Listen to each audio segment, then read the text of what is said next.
Halo guys, kembali lagi ke channel Dayat Si Aulia. Jadi hari ini Dayat Kita Si sedang Aulia berada di mana nih? di Lok Sejuk. Di mana itu? Di Banda Aceh.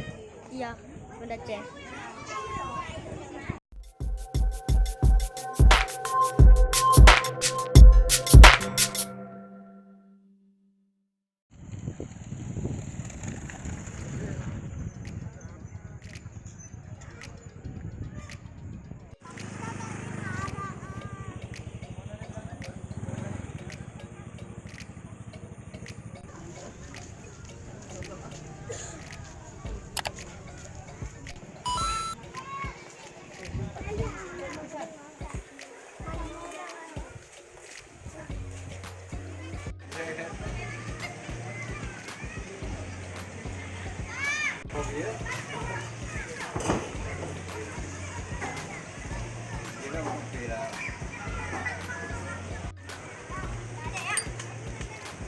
Ayo gampang tu.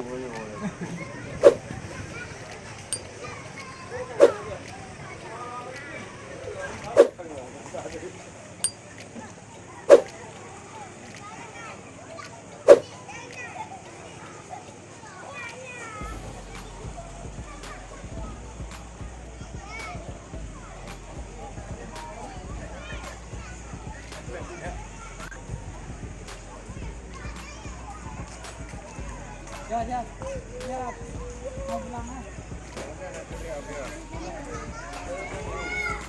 Apa?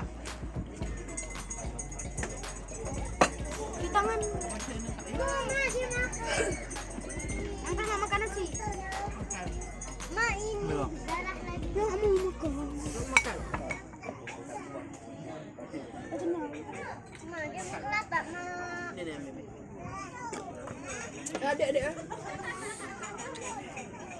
Abang adik.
Dek, buku na.